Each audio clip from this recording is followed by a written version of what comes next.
10 years ago today, I had one of the final 2 conversations I'd ever had with my father. He called me up and said, "Jesse boy, I have some great news I want to tell you." And I said, "What's that?" And he said, "I went into the checkup with the doctor today. He shook my hand, looked me in the eye and said, 'Congratulations, Mike, you're cancer-free. You've beaten cancer.'" My dad was so excited. He had gone through a rough 2-year bout of treatment for colon cancer, chemo, radiation, the whole 9 yards. And he had been so sick for so long, he was so excited to finally have the promise of more time and the life that was going to unfold for him. And my dad was a classic example of always living for tomorrow, pushing off experiences, allowing bills to be paid, and obsessing and stressing over what needs to be done instead of what matters most. And I think the gift that cancer had given him was a perspective on life that his mortality was a real thing, that tomorrow was not promised, and that he needed to make the most of his right now.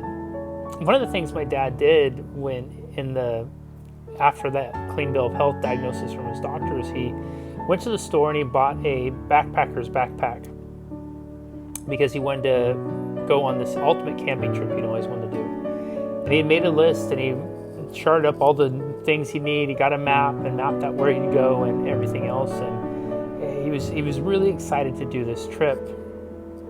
And then 2 weeks after that phone call, my dad passed away, dropped dead unexpectedly out of nowhere. Nothing even related to the cancer. Maybe some of the treatment took its toll and just weakened his body down. Several months after my dad passed away, my mom sent that backpack to me, and I opened it up and found the note of the ultimate camping trip he wanted to do. A trip that had been on his heart for a very long time, and yet he never got the chance to take it. Why am I telling you this?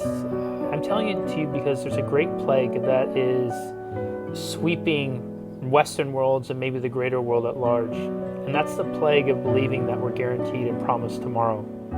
And so often what we'll do is we'll put off the things that matter most, the things that are really on our heart. We don't trust our gut. We don't follow our heart. Instead, we listen to the voices and we behave as what we think we're supposed to do and what's really most important, often shoving aside the things that matter most. And one of the greatest lessons my dad ever taught me was in his death, and that was the lesson of nothing is promised beyond right now. Really, this is it. Tomorrow's not guaranteed. Hell, nothing beyond right now is guaranteed. And yet, so many of us will live day in and day out, moment after moment, holding on to anger, being pissed off, being judgmental. We'll allow somebody who's driving on the road to ruin our entire day. We'll call moments bad days. We'll call days bad months. And we go along and just allow the weight of the world to be heaped upon our shoulders, not because the world is so heavy, but because we make it so heavy.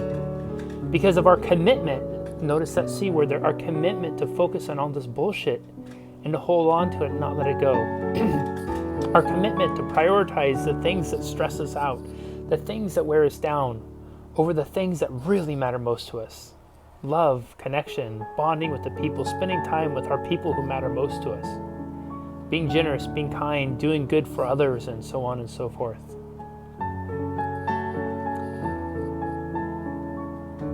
My dad's not here anymore to share this with you, so I'll share it with you. I remember when my dad was going through his cancer treatment, he was saying that you never have to look far to see someone who has it worse than you.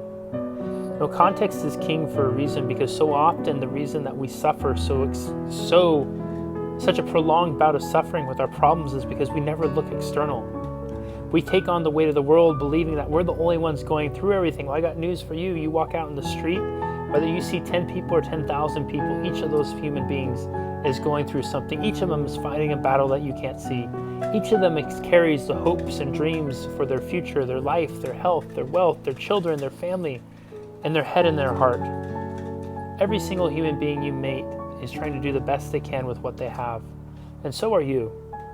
So if you give yourself one gift today, give yourself the gift of truth. The truth of what really matters most to you. What do you really want in life? If you only are given and guaranteed this moment, which you are, how do you want to spend it? How can you make the most of it? We never know when our time will come and when our moments will be our last. But what we do know is we have right now. And if you have the ability to draw breath into your lungs, if you have the ability to pump blood through your body, you also have the ability to forgive. You have the ability to let go.